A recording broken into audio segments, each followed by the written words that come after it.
Salut les sportifs, c'est Goulven Tristan, je vous souhaite la bienvenue sur ma chaîne YouTube Monsieur Performance. Pour toutes celles et ceux qui ne me connaissent pas et qui découvrent la chaîne, donc moi c'est Goulven Tristan alias Monsieur Performance, vainqueur à 3 reprises de la Coupe du Monde d'Ultra Triathlon 2016, 2022 et 2023. Jingle.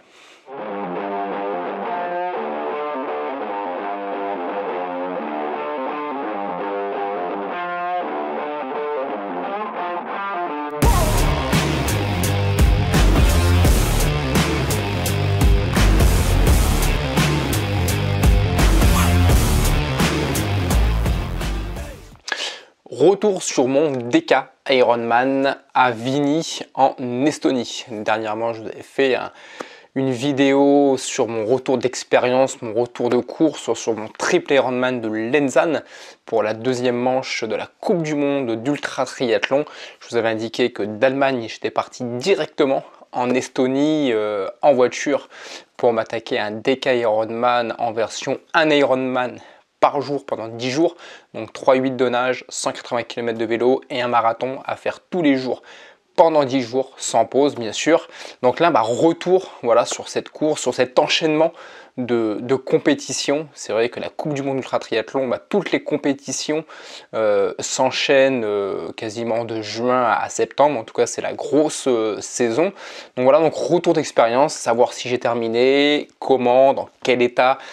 De quelle manière aussi s'est passé cet enchaînement de compétition, voilà, par rapport à la récupération, par rapport à toute la fatigue aussi engendrée par rapport au trajet, à la logistique. C'est vrai qu'on parle souvent, ou on met souvent l'accent sur la fatigue, sur les compétitions, l'énergie que peuvent demander ces distances qui sont stratosphériques, mais on consomme énormément d'énergie aussi sur tout ce qui est transport, voiture et compagnie, et souvent c'est vraiment un point qu'on néglige et qui est aussi fatigant, voire même plus fatigant souvent que certaines compétitions. Donc voilà, retour d'expérience. Avant d'aller plus loin, si ce n'est pas encore fait, si tu n'as pas eu l'occasion de me suivre durant cette compétition, parce que j'ai fait énormément de stories, je t'invite à rejoindre mon compte Instagram où tu pourras me suivre en direct quasiment sur toutes les compétitions.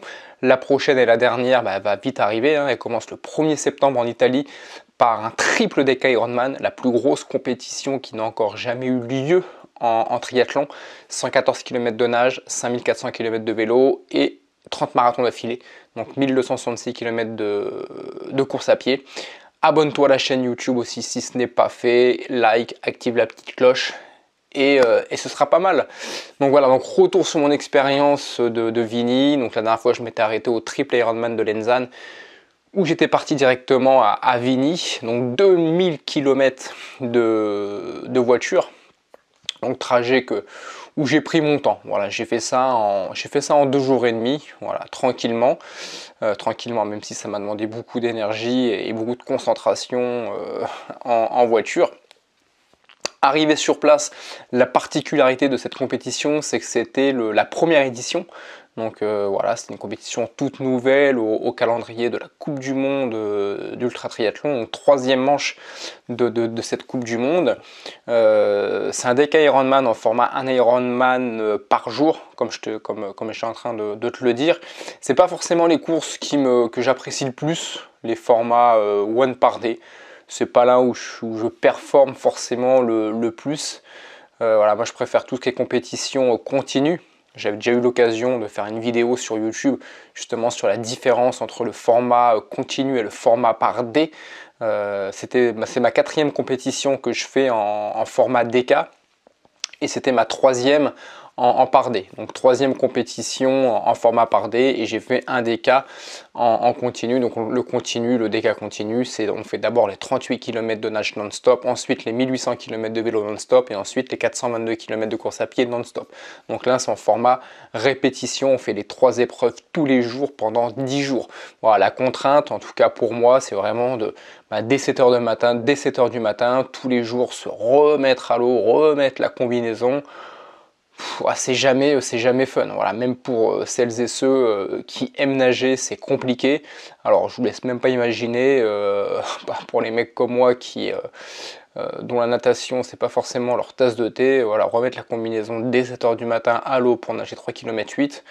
Ouais, c'est pas compliqué, mais bon, voilà, on y va pour ça. On sait aussi pourquoi on a signé, entre guillemets. Ça fait partie du game, ça fait partie du jeu. Donc on prend ça avec le sourire, la bonne humeur, et c'est le meilleur moyen, voilà, que la journée se passe bien et que la compétition se déroule sans problématique.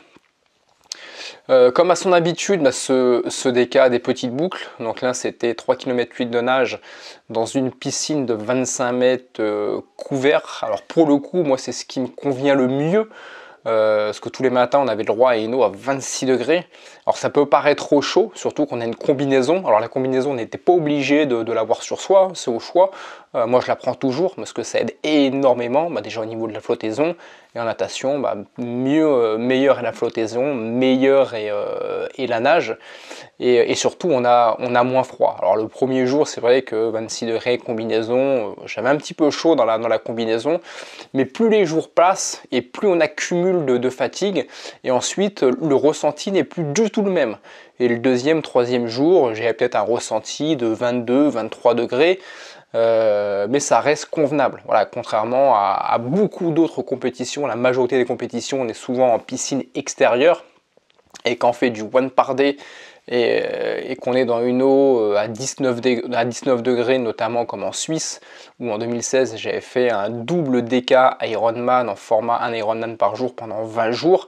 Bah, les premiers jours, l'eau, le ressenti c'est 19-20 degrés, bon c'est jamais très chouette, mais les jours suivants avec la fatigue accumulée, l'eau elle n'est pas à plus de 15 hein, au niveau ressenti, et c'est vraiment très compliqué de rentrer dedans. Alors là qu'en Estonie c'était presque facile de rentrer dans l'eau tous les jours. D'ailleurs, pour celles et ceux qui me suivent sur mon site internet monsieurperformance.fr, on peut voir la différence de visage. Donc prochainement, je vous mettrai les photos de l'Estonie. En Suisse, tous les matins, je tirais la gueule, alors qu'en Estonie, j'avais presque le sourire tous les matins parce qu'il n'y avait pas cette contrainte de se mettre à l'eau. Des longueurs de 25 mètres, d'habitude c'est en piscine de 50, là c'est piscine de 25. Moi je préfère, voilà, parce que ça fait plus de facilité, on va dire, pour entre guillemets voilà, céder du bord et pouvoir pousser. Donc c'est toujours un petit plus. Ensuite on avait le vélo, bah, c'était des boucles de 7 km 5, et ensuite la course à pied c'était des boucles d'1 km, 1 km 5 à peu près. Donc voilà, donc le premier jour, pour vous récapituler un petit peu mes chronos pour celles et ceux qui n'ont pas eu l'occasion de me suivre. Avant toute chose, je vais revenir sur mes objectifs parce que j'avais fait une vidéo aussi, comme à mon habitude, voilà, sur les compétitions que je fais toujours une vidéo avant course pour vous partager mes objectifs de course. Voilà, c'est très important de se mettre des objectifs, de se responsabiliser. On y arrive, on n'y arrive pas, mais en tout cas, voilà, c'est bien de se responsabiliser et ça pousse aussi, ça cherche aussi à aller chercher justement les objectifs qu'on s'est fixés. Dans la précédente vidéo que j'avais postée sur ma chaîne YouTube, je m'étais fixé à peu près entre 13 et 14 heures par Ironman. Voilà, par Ironman, ce qui faisait à peu près entre 130 et 140 heures pour faire les 10, l'un ou mes deux premiers DK Ironman que j'avais fait en format 1 Ironman par jour pendant 10 jours. Le premier, bon, c'était une découverte, j'en ai fait une vidéo aussi, c'était ma pire compétition au Mexique à Léon où j'avais mis plus de 186 heures. Donc je vous laisse faire le calcul, ça fait entre 18 heures et 19 heures d'activité physique par jour, sachant que dans une journée il y a 24 heures, donc j'avais très peu de repos. Là je me rappelle que l'avant-dernier Ironman, je l'avais fait en 22h30 je crois, ou 23h, donc j'avais 45 minutes, 1 heure de repos pour réenchaîner le 10e Ironman du lendemain. Et le dernier, donc le deuxième DK Ironman que j'ai fait en format 1 Ironman par jour pendant 10 jours, c'était en 2022 en Suisse et j'avais mis 142 heures. Donc là, mon objectif, par rapport, vu que je suis mieux préparé que les années précédentes, vu qu'il y a eu pas mal d'enchaînements de compétitions avec en juin un quintuple Ironman, avec le Summum Project, l'ascension du Mont Blanc, le triple Ironman de Lenzane, voilà, je m'étais dit pourquoi pas, voilà, pourquoi pas améliorer mon chrono et faire moins de 140 heures. Voilà, j'avais prévu de faire entre 130 et 140 heures. Ça, c'était avant aussi, je vous avais fait cette vidéo avant d'avoir fait le triple Ironman de Lenzane, où je vous avais raconté un peu que le triple Ironman de Lenzane s'était pas forcément passé comme je l'avais souhaité. Voilà, par rapport à énormément de fatigue accumulée lors du Summum Project et l'ascension du Mont Blanc qui m'ont pris énormément d'énergie. Et entre le triple Ironman de Lenzane et le DK Ironman en Estonie, bah, j'avais que 7 jours de repos. Et dans les 7 jours de repos, j'avais 2000 km de voiture à faire. Donc en fait, repos très très court. Je suis arrivé en Estonie très fatigué. Alors j'avais plus ou moins récupéré, mais je pense que j'avais pas suffisamment voilà, récupéré. Il m'aurait fallu encore une grosse semaine de plus pour vraiment récupérer du Summum Project, du triple Ironman de Lenzane. Mais bon, le calendrier il est comme ça, il est serré. J'étais content d'arriver en Estonie en pleine forme, sans être blessé, ne pas avoir de courbatures. J'avais quand même suffisamment récupéré physiquement parlant et mentalement parlant. De là à tenir mes objectifs, je savais dès le début que ça allait être compliqué. Mais voilà, j'attendais de voir de quelle manière allait se passer ce premier jour et surtout le deuxième jour. Parce qu'autant le premier jour, même si on est très fatigué, le premier jour se passe toujours bien. Voilà, faire un simple Ironman entre guillemets, je sais faire, je maîtrise, mon corps il comprend tout ça. Mais le deuxième jour, c'est très compliqué parce qu'on n'a que quelques heures, enfin on a 7, 8, 9 heures de récupération avant d'enchaîner le deuxième. Et généralement, le deuxième et le troisième, c'est un peu une catastrophe. Voilà, souvent, on prend 2 heures dans la vue. Le troisième, on essaye de ne pas reprendre encore une demi-heure de plus par rapport au deuxième. Et généralement, tout se stabilise à partir du quatrième, cinquième, sixième, où là, le corps il commence à comprendre ce qui va se passer. Et ensuite, à partir du 5, 6e, on arrive à réinverser le chrono pour revenir sur des chronos proches du premier Ironman. Alors à savoir, est-ce que ça allait se passer comme ça lors déjà des 2-3 premiers Ironman? J'allais vite le savoir. Donc une fois que toute ma logistique était installée, voilà, nouvelle logistique, nouveau barnum, le lit très confortable, le sommier, voilà, tout le confort possible et nécessaire pour voilà, que je puisse bien récupérer tout mon matériel de récupération, la pressothérapie pour les jambes et tout ça. Et le premier Ironman, donc je le finis en 13h18. Voilà, je m'étais fixé entre 12h30 et 13h30, mais vraiment grand maximum. Avec pour objectif vraiment d'essayer de passer sous les 13 heures. Là, je fais 13h18. Donc le premier Ironman, voilà, je suis plutôt content de moi. J'ai à peu près 11 heures de récupération par rapport au deuxième Ironman. Donc après, le temps d'aller manger, de prendre sa douche, de souffler un petit peu et de remettre en place la logistique pour le lendemain, faire 2-3 vérifications sur le vélo. Quand je me suis couché, voilà, j'avais à peu près entre 8 et 9 heures de sommeil devant moi, donc largement suffisant pour bien récupérer. Sauf qu'en fait, le domaine où je performe le plus dans la vie de tous les jours, c'est le sommeil.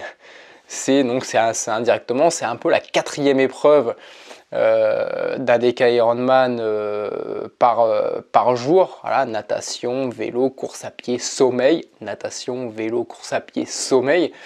Et dès le premier jour, je me déchire. Voilà, je me déchire sur ma nuit. C'est-à-dire que j'arrive pas à dormir. J'arrive pas du tout à dormir. Je me réveille peut-être une dizaine de fois dans la nuit. Pourtant, voilà, comme je vous l'ai dit, c'est pas faute d'avoir un vrai sommier, un vrai matelas, une vraie couette, des vrais draps. Voilà, c'est pas un duvet, c'est pas du bricolage. J'ai ramené mon oreiller, enfin même mes oreillers. Voilà, j'ai tout le confort nécessaire, mais j'arrive pas du tout à trouver le sommeil. En tout cas, le lendemain, je me réveille avec cette sensation de ne pas avoir dormi. Et déjà, ça m'agace. Voilà, ça m'agace et je sais que le lendemain, la journée elle va déjà être très compliquée. Et qui dit une deuxième journée compliquée, ensuite, souvent, c'est jusqu'à la fin de la compétition que ça va s'enchaîner. Parce qu'à partir du moment où on commence à perdre 1 ou 2 heures sur une compétition ou être fatigué, c'est pas toujours simple de réinverser, les chronos avec de la fatigue. Le deuxième jour, donc la natation se passe bien. Le vélo, c'est un peu plus compliqué, et la course à pied aussi, et je termine le deuxième jour en 14h55. Donc je mets 2h45 de plus par rapport à la veille, ce qui est énorme, c'est juste énorme. 14h55, alors 14h55, ça me laisse encore le temps, malgré la douche, le repas à prendre le soir et compagnie, ça me laisse encore à peu près 7-8 heures de sommeil avant de réenchaîner le troisième, à condition cette fois-ci de vraiment avoir 7 vraies heures de sommeil, et pas de cogiter ou de se réveiller tous les 2-3 heures. Et la deuxième nuit se passe exactement comme la première nuit. Voilà, je me réveille avec cette sensation de ne pas avoir dormi. Et c'est horrible, parce que je suis fatigué.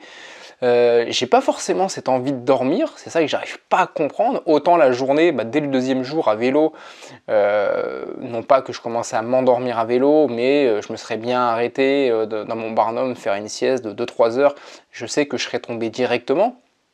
Mais là, je me couche, j'ai pas forcément cette sensation de vouloir dormir, et c'est énervant. C'est énervant.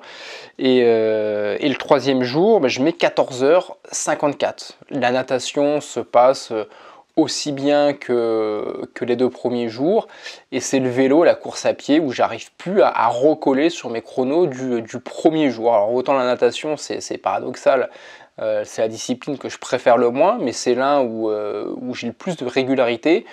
Mais le vélo, à chaque fois, les 90 premiers kilomètres se passent plutôt bien, mais sur la fin, j'ai plus forcément les jambes, et il y a une certaine lassitude aussi, le fait de répéter tous les jours le même circuit, il y a une certaine lassitude qui se crée. C'est là que je me rends compte aussi que mentalement parlant, j'ai peut-être pas suffisamment bien récupéré par rapport au Mont Blanc et par rapport au triple Ironman de Lenzane, mais bon, voilà, c'est comme ça. Donc je garde espoir pour essayer de réinverser un peu l'horloge, les chronos, parce que voilà, il y a quand même 2h45 à récupérer. Alors je sais que j'arriverai pas à récupérer ces 2h45, mais si je peux récupérer 1h30, ce sera toujours ça de prix. Le quatrième jour, rebelote. La nuit du troisième jour, j'ai difficilement dormi, un petit peu mieux. J'ai peut-être eu l'impression d'avoir 2 heures, ou d'avoir eu 2 heures ou 3 heures vraiment de sommeil profond. Mais je me suis un petit peu moins réveillé pendant la nuit, mais j'ai pas non plus passé une nuit exceptionnelle. Et le quatrième jour, la natation se passe bien. Il n'y a pas de lassitude en natation. Il n'y a pas les 3,8 km, je l'ai fait voilà, sans grande difficulté. Je tiens des chronos entre 1h35 et 1h38. Voilà, je suis assez régulier au niveau du chrono par rapport à la distance. Et le troisième jour, je mets 15h53. Quatrième jour, 15h53.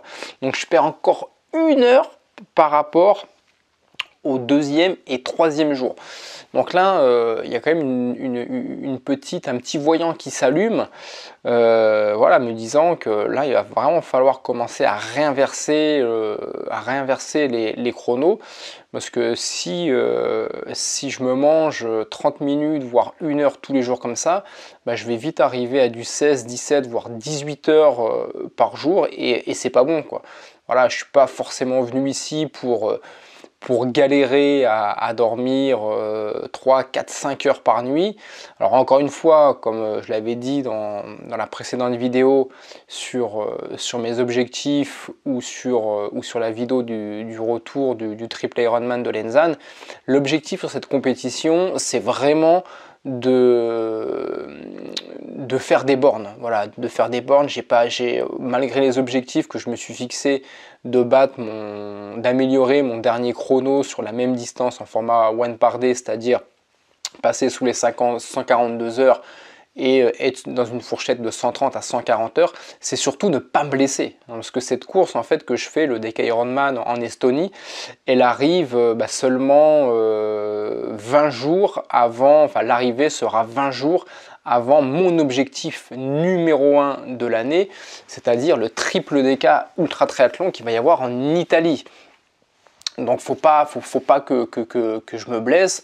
Encore une fois, le fait d'être lent, bah, j'arrive à me réconforter entre guillemets en me disant voilà, plus je serai lent aussi, bah, moins il y aura de traumatismes, moins il y aura de courbatures et moins c'est accidentogène pour le corps. Donc c'est peut-être aussi un mal pour un bien. La preuve l'année dernière quand j'avais fait le triple Ironman de Lenzane, c'était la dernière compétition avant le double DK, le x20 Ironman en continu que j'avais remporté en Suisse, et à Lenzane, 2-3 semaines avant, j'avais fait, je m'étais complètement déchiré, j'avais fait je crois 53 ou 54 heures à Lenzane, c'était mon pire chrono l'année dernière sur ce triple Ironman. Et pour le coup, voilà, j'étais arrivé en pleine forme au double DK Ironman en Suisse. Voilà, j'étais pas blessé, j'étais très bien, j'avais bien borné, le corps était vraiment très très bien. Et je finis premier de la compétition. Donc il y a aussi ça à voir. Comme je le dis, malgré les objectifs que je me suis fixés, je préfère ne pas les atteindre et finir la compétition sans trop de courbatures et ne pas être blessé, que d'avoir de grosses courbatures, ou surtout, des courbatures ça passe avec le temps, mais surtout avoir une blessure de fatigue ou autre, ou une tendinite tout simplement, parce qu'une tendinite ça peut aller jusqu'à 3 semaines de repos, et arriver au triple DK Ironman en Italie en étant blessé. Voilà, là je sais que jusqu'à présent, voilà, je vais arriver au 5e Ironman. Bon, les chronos sont pas terribles, mais en l'occurrence, ça me permet de borner, ça me permet d'avaler des kilomètres et sans être blessé, sans trop avoir de courbatures. 5e jour, grosse alerte. Alors non pas à cause d'une blessure ou quoi que ce soit, mais 5e jour, 16h32. La piscine, encore une fois régulier, je fais exactement les mêmes chronos que les 4 premiers jours, mais je continue d'exploser à vélo et en course à pied. Voilà, j'ai plus de jus, j'ai plus rien. Et là, je me dis, Goulven, là, faut vraiment inverser là. Faut vraiment que j'inverse ces chronos. En plus, je sens que j'en ai les capacités, bon, malgré la fatigue et tout ça, mais je sens que c'est possible, parce que des chronos de 16h32, ça me ressemble pas du tout. Et les nuits sont toujours aussi horribles, donc je suis vraiment déçu par rapport à ça. Donc j'accumule beaucoup de fatigue et je le ressens de plus en plus à vélo. À vélo, le 5e jour où je fais 16h32, je m'arrête, c'est la première fois où je suis contraint de m'arrêter 20 minutes pour faire une sieste, parce que je m'endors sur le vélo. Et paradoxalement, quand je m'arrête pour faire la sieste de 20 minutes, il me faut quelques secondes pour partir dans un coma profond. Et heureusement que je mets à chaque fois que j'ai le réflexe de mettre un réveil, parce que sinon je suis parti pour 3 heures. Alors autant la journée, le sommeil je le sens, le sommeil il arrive facilement, autant après la compétition, quand il faut aller dormir pour bien récupérer de la journée, je suis pas fatigué. Donc c'est agaçant. C'est agaçant, donc 16h32. Donc du coup il me reste que, au lieu de dormir 8-9 heures, c'est plus du 5-6 heures maintenant. Donc c'est de plus en plus compliqué pour récupérer. 6e journée, donc je passe de 16h32 à 15h58. Donc là je commence à réinverser un peu le chrono et à retrouver mon chrono du 4e jour. Donc c'est pas non plus exceptionnel, mais bon, au moins voilà, j'ai pas creusé à 17 heures. Toujours la même régularité en piscine, et le vélo, je galère toujours sur les 90 derniers kilomètres. On a à peu près, alors c'est un circuit vélo qui est pas non plus roulant. Il y a 800 mètres, 750 ou 800 mètres de dénivelé. Alors c'est pas non plus énorme sur 180 km, mais quand on se tape ça tous les jours, au final ça m'a fait quasiment un DK avec 7005 ou 8000 mètres de dénivelé positif. Donc quand on est fatigué, je peux vous garantir, autant les 2 premiers jours, le faux plat ou les 800 mètres de dénivelé, Je l'ai monté, mais alors sans aucune problématique, assis sur les vélos. Autant arriver au 5-6e jour, les quelques faux plats ou quelques petits côtes qu'on avait, j'étais debout sur le vélo et j'en pouvais plus, quoi. J'en pouvais plus, j'avais l'impression, le ressenti, c'était l'Alpe d'Huez. J'ai l'impression de monter un col à 15%. Et voilà, le ressenti à vélo est pas le même du coup avec la fatigue. On arrive au 1, 2, 3, 4, 5, 7e jour. Donc je passe de 15h58 à 16h16. Donc je repasse au-dessus des 16h. Donc bon, je suis assez frustré, mais en même temps, je me dis que voilà, là, je commence à aller vers la fin. Il n'en reste que 3. La natation, ça se passe toujours aussi bien. Voilà, entre 1h35 et 1h39. 8e jour, 15h44. Donc là, je baisse j'arrive à baisser de 30 minutes. Donc je suis content. Et en fait, à chaque fois, un jour sur deux, c'est je baisse, j'augmente un petit peu. Je rebaisse, j'augmente un petit peu. Et c'est marrant parce qu'à chaque fois, c'est j'augmente de 15 minutes, mais le lendemain, j'arrive à baisser de 20 minutes. 30 minutes. Et c'est là où c'est intéressant, où on peut s'apercevoir pour le corps, c'est le fait d'une journée sur l'autre de prendre 15-20 minutes de plus. On voit que le corps quand même ça joue énormément au niveau de l'énergie, au niveau de la récupération, et on voit que le lendemain j'arrive à reprendre encore 30 minutes. Donc comme quoi la veille j'ai dépensé quand même beaucoup moins d'énergie, le fait d'avoir eu un chrono de 15-20 minutes supplémentaires, parce que le lendemain j'arrive à regratter 30 minutes. Pareil, je passe de 15h44 à 16h07. Donc autant le 8e jour, j'ai forcé un peu plus que le 7e jour. 16h07 pour le 9e jour. Et le 10e jour, j'arrive à redescendre en dessous de 15h56. Donc ce DK, je le termine en 155h38. Donc je mets 13 heures de plus par rapport à la même compétition que j'avais faite en Suisse il y a 2 ans de ça. Donc déçu de mon chrono, mais bon, je me suis vite fait à l'idée dès le 3e jour que j'arriverai pas à atteindre mes objectifs que je m'étais définis. Après, les points positifs, il y en a plein. Voilà, par exemple, je m'étais fixé entre 130 et 140 heures. Allez, on va dire 135 heures. Je mets 155 heures. Le point positif, c'est que j'ai fait 20 heures d'activité physique en plus par rapport à ce que j'avais prévu. Et 20 heures d'activité physique en plus, c'est 20 heures où le corps il a travaillé 20 heures de plus.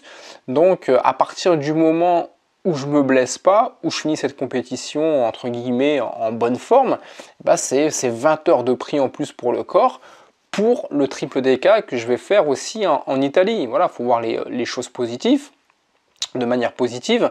Donc voilà, content par rapport à ça, content aussi d'être finisher encore une fois. Les objectifs des chiffres n'ont pas été remplis, mais bon voilà, je suis quand même finisher d'un DK Ironman en format 1 par jour. Voilà, c'est pas donné à tout le monde, même si aujourd'hui voilà, je ne recherche plus forcément à être finisher, mais plutôt à améliorer mes chronos ou être bien classé. Là en l'occurrence, je finis en 155 heures, donc finisher. Mais le plus important pour moi, c'est que voilà, je ne suis pas blessé, il y a très peu de courbatures. Maintenant, le plus important, sur les 3 semaines à venir, enfin 18-19 jours exactement à venir, qui vont séparer le départ avec la course en Italie, ça va être de dormir un maximum. Ça va être de dormir un maximum, que le corps récupère au maximum, changer les idées. Voilà, chose que j'ai faite en partant une semaine avec ma femme et mes 2 enfants chez mes parents dans le sud de la France. Donc on était à la plage, au cinéma, on a fait des siestes, des petites balades avec les enfants. Enfin voilà, je me suis vraiment vidé la tête pour, entre guillemets, oublier le sport, passer à autre chose. En tout cas, l'objectif, c'est 0 entraînement. Je veux même plus en parler, je voulais même plus entendre parler de sport, de footing, de ceci, cela. J'ai fait beaucoup de séances de cryothérapie, voilà, par rapport à de la pressothérapie par rapport aussi à des bains glacés, voilà, pour celles et ceux qui ont eu l'occasion de me suivre sur Instagram, pour vraiment voilà, récupérer de tous les traumatismes et vraiment avoir 3 semaines presque complètes pour vraiment reposer le corps et repartir sur une nouvelle phase avec la Coupe du Monde, avec la 5e Coupe du Monde, la 5e épreuve de la Coupe du Monde en Italie. Donc voilà pour mon retour de compétition à Vigny. Donc voilà, 3e épreuve de la Coupe du Monde, après le quintuple à Colmar, le triple Ironman de Lenzane et le DK à Vigny, et la dernière manche de la Coupe du Monde, donc en l'occurrence la 5e, parce que la 4e qui se passe en Autriche, je n'y participe pas, et la 5e donc en Italie. Je vous invite à me suivre sur Instagram où je ferai énormément de réels. Il y aura un réel tous les jours, il y aura des petites vidéos de moi, des photos, et il y aura beaucoup de stories pour vous raconter un peu cette épreuve stratosphérique qui va vite arriver. Voilà, n'oublie pas de t'abonner à la chaîne YouTube, d'activer la petite cloche et de commenter cette vidéo. Je te dis à très vite et à ton succès, bye bye.